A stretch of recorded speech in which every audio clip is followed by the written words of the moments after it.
القلم society کے صدر محترم عالی جناب آغا سروش صاحب کا ممنون و مشکور ہوں کہ انہوں نے آج یہاں پر ادبی مشاعرے میں اور سیمینار میں مجھے یہاں پر مدعو کیا، اور انہوں نے ماشاءاللہ القلم سوسائٹی قائم فرمائی، اور نئے چراغ جلاؤ کہ روشنی کم ہے کہ اس زمانے میں اردو مشاعروں کا جو معیار ہے وہ میں سمجھتا ہوں کہ بتدریج جو ہے وہ گرتا جا رہا ہے، اور ہمارے آغا سروش صاحب جو ایک بہت اچھے شاعر بھی ہیں، اور انہوں نے جو سوسائٹی قائم کی ہے اس میں جیسا محترمہ قمر جمالی صاحبہ ہیں اور جو ہے دیگر حضرات ہیں جو قابل ترین لوگ ہیں۔ مجھے یہ امید ہے کہ القلم سوسائٹی سے اردو کے فروغ کے لیے اور مشاعروں کے جو ہے جو گرتا ہوا معیار ہے اس کو جو ہے اونچا کرنے کے لیے یہ بہت اچھا القلم سوسائٹی بہت زیادہ کام کرے گی۔ حضرات، آج یہاں پر جو سیمینار کیا گیا ہے اس میں بھی اردو کے سلسلے میں جو مقالے پیش کیے گئے ہیں، جیسا ہمارے عالی جناب محترمہ قمر جمالی صاحبہ، نسیم الدین فرید صاحب اور جو ہے ہمارے دیگر جو ہے پروفیسرز نے جو مقالے پڑھے ہیں، ماشاءاللہ وہ شعر و شاعری پر اور اردو کے جو ہے قدیم شعراء سے لے کر جدید شعراء تک انہوں نے جو تحقیقی مقالے پڑھے ہیں وہ بہت ہی معیاری اور بہت ہی تمام جو ہے فنون کو انہوں نے اکٹھا کیا ہے۔ میں ان تمام لوگوں کو بھی مبارکباد دیتا ہوں، اور پھر ایک مرتبہ ہمارے القلم سوسائٹی کے ذمہ دار آغا سروش صاحب اور محترمہ قمر جمالی صاحبہ اور سیکریٹری اور ان کے کارکنان کو بھی مبارکباد پیش کرتا ہوں۔ آداب، میں اس مشہور شعر سے اپنی بات کا آغاز کر رہا ہوں کہ اردو ہے جس کا نام ہم ہی جانتے ہیں داغ، سارے جہاں میں دھوم ہماری زباں کی ہے۔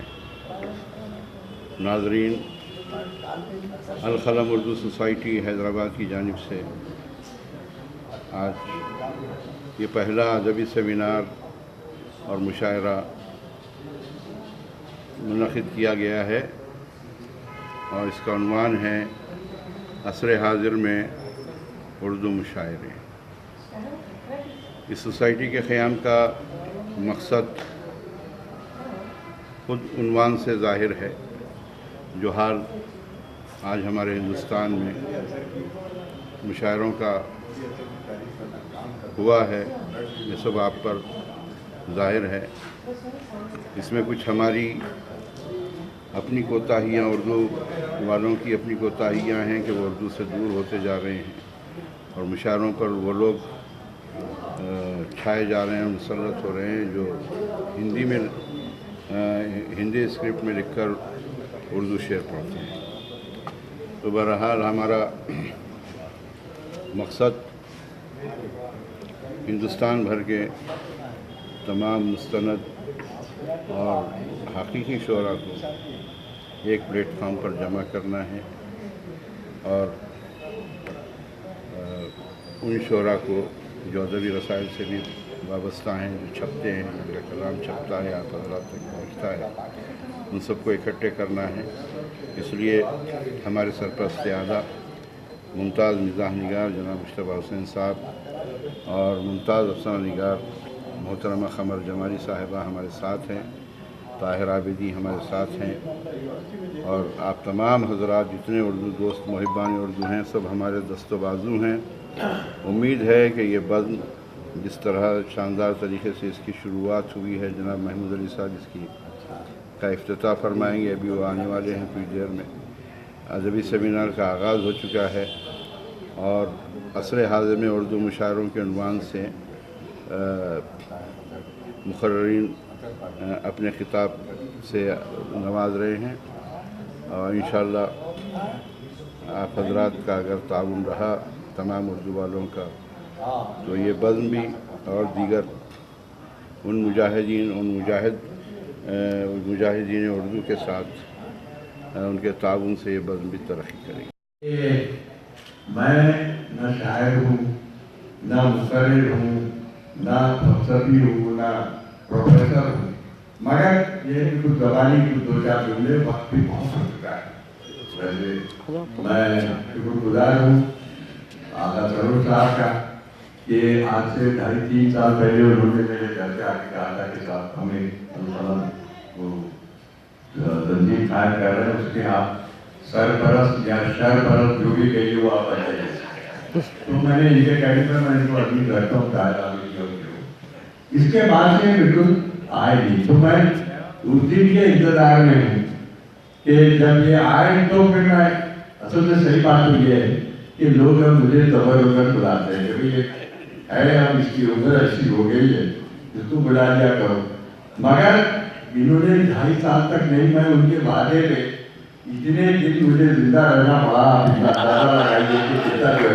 اس انتظار میں کہ یہ کبھی جلسہ کریں گے اور میں آؤں گا. میں تو سچا مجھے کرنا پڑا یہ 20 سال سے لے کر میں ماشاء اللہ 85 برس کا ہو گیا. تو اس سے ظاہر ہے کہ میں کبھی چاہتا ہوں جانے سے گریز کرتا ہوں. شاعری کے بارے میں اور میں نے زندگی میں کبھی کوئی شعر نہیں کہا، شعر کہہ بھی نہیں سکتا. میں بالکل نثر نگار ہوں اور وہ بھی مزاح نگار لکھتا ہوں. ظاہر ہے جسے دوسرے درجے کا ادب بھی سمجھا جاتا ہے، جو بھی سمجھا جاتا ہے. میں نے مشاعروں کے خلاف اور شاعروں کے خلاف بہت لکھا، اتنے کالم لکھے کہ میں اس میں وہ یعنی بہت سے کالم لکھے ہیں. بات اصل میں یہ ہے کہ میں اس نتیجے میں پہنچا ہوں. ابھی ادھر اس پرٹیکولر ڈے کے ساتھ آپ نے اس پورے منظر نامے کو نصیب الدین فہرست جو پہلے لوگ ہمارے پاس ہوا کرتے تھے ان کا حال بیان کیا، کیسے کیسے لوگ تھے سب کا ہو گئے. اصل میں سمجھتا ہوں کہ اب شاعری کے شاعر الگ ہیں اور مشاعروں کے شاعر الگ ہیں. ان کی 2 کیٹیگری ہونی چاہیے، شاعری کے شاعر الگ ہو، مشاعروں کے شاعر. آپ نے دیکھا ہوگا کہ جس طرح اچھل کے چیخ کے چلا کے جو شعر پڑھے جاتے ہیں تو مجھے بڑی وحشت ہوتی ہے. تو یہاں وہ شاعر نظر نہیں آتا بلکہ پرفارمنگ آرٹسٹ کے طور پہ نظر آتا ہے. پرفارمنگ آرٹ میں اور شاعری ایسے شاعروں میں مجھے کوئی وہ نہیں ہوتا. بات یہ ہے کہ مجھے صاحب جگر مراد آبادی کی سطحوں میں پڑھنے کا موقع ملا، جوش ملی آبادی، بڑا دور ٹولی اور کیسے کیسے شاعروں کی